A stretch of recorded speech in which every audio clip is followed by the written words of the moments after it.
নামাজ আমাদেরকে ঐক্যবদ্ধ থাকার শিক্ষা দেয়। আমরা বাংলাদেশে আছি, আফ্রিকার জঙ্গলেও যদি কোনো মানুষ ঈমান আনে, ঈমান আনার কারণে সে হলো আমাদের ঈমানি ভাই। আর যারাই মুসলমান তারা যেন ঐক্যবদ্ধ থাকে, জন্য রব্বুল আলামিন কোরআনে কারিমে বললেন, কোরআনে কারিমের 2 নম্বর সূরা সূরাতুল বাকারা এর 43 নম্বর আয়াতে, কোরআনে কারিমের 3 নম্বর সূরা সূরা আলে ইমরানের 103 নম্বর আয়াতে আল্লাহ তাআলা বললেন, ওয়াতাসিমু বিহাবলিল্লাহি জামিআন ওয়ালা তাফাররাকু, তোমরা আল্লাহর দ্বীনের রজ্জুকে ঐক্যবদ্ধভাবে আঁকড়ে ধরো, খবরদার বিচ্ছিন্ন হয় না। কারণ যারা বিচ্ছিন্ন হয়ে যায় তাদের উপরে আল্লাহর রহমত থাকে না, বরং ঐক্যবদ্ধ থাকলে পরে যার রহমত, যার তরফ থেকে রহমত আসে, জুড়ে বলেন তিনি কে? এজন্য রব্বুল আলামিন কোরআনুল কারীমের 4 নম্বর সূরা সূরাতুন নিসা এর 175 নম্বর আয়াতে বললেন, ফাআম্মাল্লাযীনা আমানু বিল্লাহি ওয়াতাসামু বিহি ফাসায়ুদখিলুহুম ফি রাহমাতিম মিনহু ওয়া ফাদলিন ওয়া ইয়াহদিহিম ইলাইহি সিরাতাম মুস্তাকিমা। অতএব যারা আল্লাহর উপর ঈমান এনেছে এবং আল্লাহর দ্বীনের রজ্জুকে যারা আঁকড়ে ধরেছে ঐক্যবদ্ধভাবে, ফাসায়ুদখিলুহুম ফি রাহমাতিম মিন, আল্লাহ বলছেন তিনি তাদেরকে দয়া করে, অনুগ্রহ করে তার রহমতের ভেতরে প্রবেশ করাবেন। ওয়া ইয়াহদিহিম ইলাইহি সিরাতাম মুস্তাকিমা, ঐক্যবদ্ধ থাকলে পরে তাদেরকে সঠিক পথে, সোজা পথে যিনি পরিচালিত করবেন তিনি কে?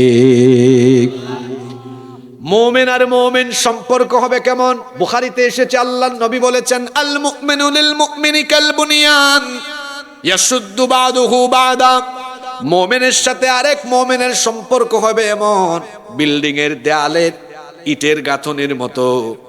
প্রথমে যখন ইট কিনে আনা হয়, ইটগুলোতে বালি সিমেন্টের মিশ্রণ দিয়ে এগুলোকে গাঁথনি দেওয়ার আগ পর্যন্ত ইটকে ধাক্কা দিলে ফেলা যায়, কিন্তু বলেন তো বালি সিমেন্টের মিশ্রণ দিয়ে যখন ইটের গাঁথনি দেওয়া হয় তখন কি সেই দেয়ালকে ধাক্কায়া ফেলানো যায় নাকি?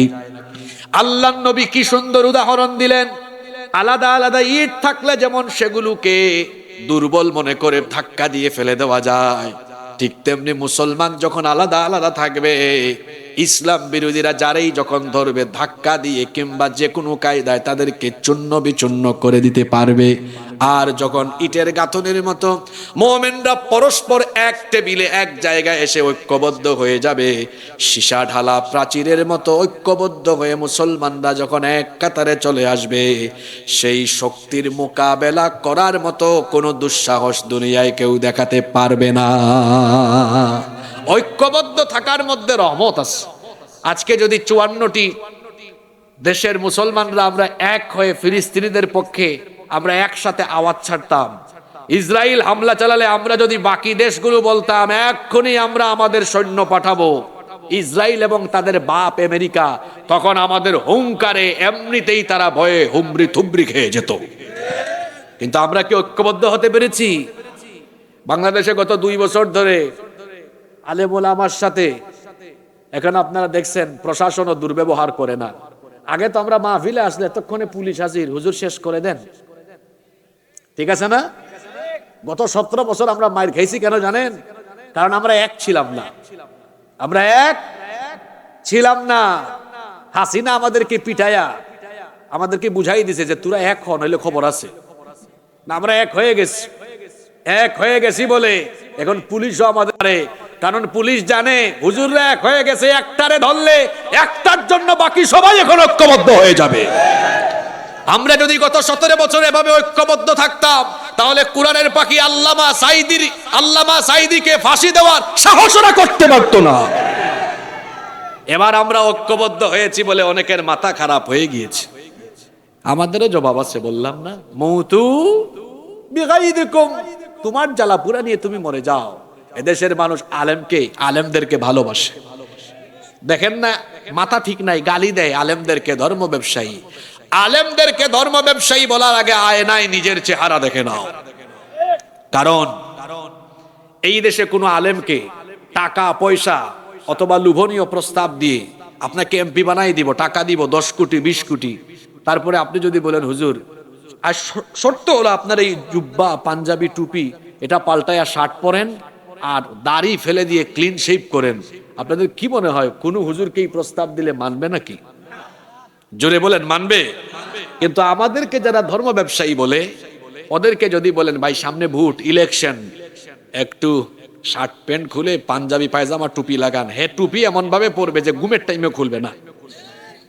যদি বলেন ভাই সামনে ভোট ইলেকশন, ভোট বাড়বে, একটু নামাজ পড়েন, 5 ওয়াক্তের জায়গায় ও 7-8 ওয়াক্ত নামাজ পড়বে। বলবেন হুজুর 7-8 ওয়াক্ত হয় কেমনে? দেখবেন গ্রামে গঞ্জে নামাজ, এশার নামাজ একটু আগে হয়, বাজারের কেন্দ্রীয় মসজিদে বা শহরে একটু 20-30 মিনিট দেরিতে হয়। এক ক্যান্ডিডেট গিয়েছে গণসংযোগে গ্রামে, এশার আজান হয়েছে, নামাজ পড়ছে মানুষের সাথে, মুসল্লিদের সাথে যেন হাত মিলানো যায়। এরপরে বাজারের কেন্দ্রীয় মসজিদে ঢুকছে, বাজারে ঢুকার পরে কেন্দ্রীয় মসজিদের আজান শুনছে। এখন তার এক সমর্থক বলতেছে, লিডার এখানে তো এখনো আজান হয়। চুপ, আওয়াজ কমায় কর, সবাই মিলে তোরা অজু থাকলে ঠিক আছে ঢুকে যা, না থাকলে আবার অজু কর। লিডার একটু আগে নামাজ করলাম। কয় বেটা একদম চুপ, এখন ইলেকশনের টাইম, যতবার সুযোগ পাবি ততবার নামাজ পড়বি। আপনাদেরকে হাসানোর জন্য বলি নাই, আমার দেশে ইলেকশন আসলে এইরকম নামাজি বাড়ে কি বাড়ে না? জোরে বলেন বাড়ে কি বাড়ে না? ওরা আবার বলে আলেমদেরকে ধর্ম ব্যবসায়ী। আয়নায় নিজেদের চেহারা নিজেরা দেখে নিন। এদেশের কোন আলেমরা ভোটের আশায়, ক্ষমতার নেশায় কিংবা অন্য কোন লোভনীয় প্রস্তাবে তাদের লিবাস, সুরত, খাসলত কোনোদিন পাল্টাননি, বরং আপনারাই দেখা গিয়েছে ভোটের আশায়, ক্ষমতার নেশায়, নেতৃত্বের আশায় আপনারা কখনো কখনো লিবাস পাল্টান, সুরত পাল্টান, কথাবার্তার ধরন পাল্টান। সুতরাং যারা ভোট আর ক্ষমতার আশায় লিবাস, সুরত, ভাষা পাল্টায়, ওরাই হলো প্রকৃত ধর্ম ব্যবসায়ী। নামাজ আমাদেরকে ঐক্যবদ্ধ থাকার শিক্ষা দেয়। পয়গাম্বরের উত্তরসূরি হচ্ছেন পয়গাম্বর আলাইহিমুস সালাম, নবী রাসূলদের উত্তরসূরি হলেন কারা? উলামা মাশায়েখ, আলেমরা এক হয়ে গেছেন। আপনারা আলেমদের সাথে আছেন না নাই? জোরে বলেন আছেন না নাই? যুবকরা কোথায়? আওয়াজ দেয় না কেন? যুবকরা আলেমদের সাথে আছে না নাই? কথায় আছে সৎ সঙ্গে স্বর্গবাস, অসৎ সঙ্গে। এক লোক আতরের দোকানে ঢুকছে, আতর কিনে নাই, কিন্তু 10 মিনিট আতরের দোকানে ছিল। আতর না কিনে আতরের দোকানে 10 মিনিট থেকেও যদি কেউ বের হয়, তার শরীরে আতরের গন্ধ হবে কি হবে না? আরেক লোক বিড়ি সিগারেট খায় না, কিন্তু রাস্তায় এক বিড়ি ঘুরের সাথে হাত মিলেছে, হাতে বিড়ির গন্ধ হবে কি হবে না? এই উদাহরণটা কেন দিলাম? আতরের সাথে থাকলে যেমন আতরের সুবাস লেগে যায়, ঠিক তেমনি ভালো মানুষ, নামাজি মানুষ, দিনদার, পরহেজগার, আল্লাহওয়ালাদের সাথে থাকলে তাদের খাসলতের কিছুটা আসর নিজের মধ্যে পড়ে যায়। বিড়ি ঘুরের সাথে হাত মিলালে যেমন বিড়ির গন্ধ লেগে যায়, তেমনি চাঁদাবাজ, সন্ত্রাস, চোর, ডাকাত, বেদিন, বেনামাজি, ইসলাম বিরোধীদের সাথে থাকলে তার শয়তানি চরিত্র আপনার নিজের ভেতরেও মনের অজান্তে ইনস্টল হয়ে যায়। যুবকদেরকে কেন এই কথাগুলো বলছি? আপনাদেরকে সবাই টার্গেট করে, কারণ যুবকরা হলো একটি সমাজ সভ্যতার মেরুদণ্ড এবং যুবকরা হলো মহাশক্তি। এদেরকে যদি কনভিন্স করে কেউ তার সাথে রাখতে পারে, তাহলে তার শক্তি বেড়ে যায়। এজন্য দেখা যায় অনেকে আছে তার নিজের ক্ষমতার স্বার্থে যুবকদেরকে বিভিন্ন কায়দায় তার সামনে পিছনে ব্যবহার করার অপচেষ্টা চালায়। কাউকে 1500 টাকা পকেটে ঢুকায়, কাউকে আবার লোভনীয় প্রস্তাব দেয়, দিয়ে তারপরে তার সামনে পিছনে মোটরসাইকেল শোডাউন করায়া চামচার মতো ব্যবহার করে। আমি রাজশাহীর যুবকদেরকে বলতে চাই, যুবক ভাইয়েরা, আমাদের এই তারুণ্য, এই যৌবন, যৌবনের শক্তি, সামর্থ্য, রক্ত, এটা দিয়েছেন কে? পুরুষ মানুষের মতো বলেন, দিয়েছেন কে? তো আল্লাহর দেওয়া যৌবনের শক্তি, সামর্থ্য আল্লাহ কি দিয়েছেন কারো চামচামি করার জন্য? আপনি চামচামি করেন কেন? ইউ হ্যাভ টু পার্সোনালিটি, আপনার ব্যক্তিত্ব থাকা দরকার। বি এ প্রেস্টিজিয়াস পারসন, ব্যক্তিত্ববান হন। এই যে আমার শরীর থেকে হালকা হালকা ঘাম বেরোচ্ছে, আমাদের শরীরের প্রতি ফোঁটা ঘাম তো মূল্যবান। আমারে থেকেও আব্বা ডাকলেও তার সামনে পিছনে মোটরসাইকেল শোডাউন করায়া তার চামচামি করাইতে পারবে না, আব্বা ডাকলেও পারবে না। কেন? কারণ আমার শরীরের প্রতি ফোঁটা ঘাম, আমার তারুণ্য, আমার যৌবন, আমার শরীরের প্রতি ফোঁটা রক্ত, আমার জীবন কোন নেতা নেত্রীর চামচামি করার জন্য দেওয়া হয় নাই, বরং আমার শক্তি সামর্থ্য তারুণ্য যৌবন দেওয়া হয়েছে আল্লাহর জমিনে আল্লাহর দ্বীন কায়েমের জন্য। এজন্য যুবকদেরকে বলবো, চামচামি কইরো না, বরং যারা কোরআন হাদিসের দিকে ডাকে, দ্বীনের দিকে ডাকে, তাদের সাথে থাকলে লাভ আছে না নাই? আল্লাহ আমাদের সবাইকে বুঝার তৌফিক দান করে দেন। নামাজ আমাদেরকে ঐক্যবদ্ধ থাকার শিক্ষা দেয়। নাম্বার 3, নামাজ আমাদেরকে ভ্রাতৃত্ববোধ শেখায়। নামাজ আমাদেরকে সাম্য, মৈত্রী, সমতার ভিত্তিতে, ভ্রাতৃত্বের ভিত্তিতে সমাজ গঠনের শিক্ষা দেয়।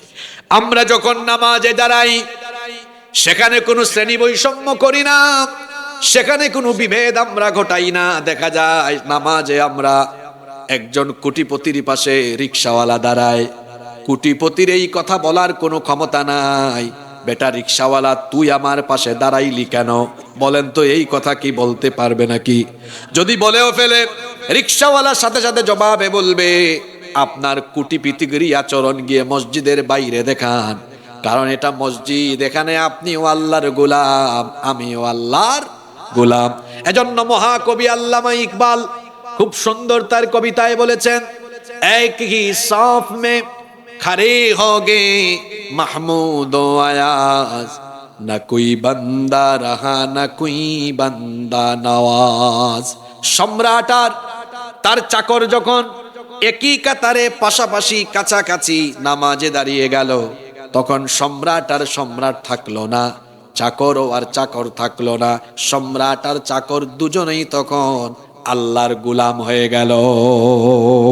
এই যে নামাজে আমরা ভ্রাতৃত্ব, সাম্য, ব্রাদারহুড যেটাকে আমরা বলি শিখলাম, এটাকে নামাজের বাইরে আমরা আনতে পেরেছি? নামাজের বাইরে আমরা আনতে পারি নাই। যদি আমরা আনতে পারতাম তাহলে আমাদের মধ্যে আন্তরিকতা, হৃদ্যতা আরো মজবুত হতো। নাম্বার 4, নামাজ আমাদেরকে পাংচুয়ালিটি, সময়ানুবর্তিতা, টাইম ম্যানেজমেন্ট শেখায়। আচ্ছা আপনারা বলেন তো, 5 ওয়াক্ত নামাজ কি যখন তখন আদায় করা যায়, না প্রত্যেক নামাজের একটা শিডিউল আছে? রব্বুল আলামিন কোরআনুল কারীমের 4 নম্বর সূরা সূরাতুন নিসা এর 103 নম্বর আয়াতের শেষাংশে বললেন, ইন্নাস সালাতা কানাত আলাল মুমিনিনা কিতাবাম মাওকুতা। নিশ্চয়ই নামাজ সময়ানুবর্তিতার ভিত্তিতে, শিডিউলের ভিত্তিতে ফরজ করা হয়েছে। আচ্ছা আপনারা আমাকে বলেন তো, ফজরের নামাজের সময় যদি হয়ে যায়, এলাকার কাউন্সিলর সাহেব আসা পর্যন্ত কি অপেক্ষা করা হবে, নাকি টাইম হলে দাঁড়িয়ে যাবে? কারো জন্য এমনকি ইমাম সাহেব না আসলে বলবে মুয়াজ্জিন বা সানি ইমাম থাকলে আপনি দাঁড়িয়ে যান। কারো জন্য অপেক্ষা করা হয় না, কারণ সময় মতো নামাজ আদায় করতে যিনি হুকুম করেছেন, জোরে বলেন তিনি কে? জোহরের নামাজ রাত 3টায় আদায় করলে হয় না, আসরের নামাজ সকাল 8টায় আদায় করলে হয় না।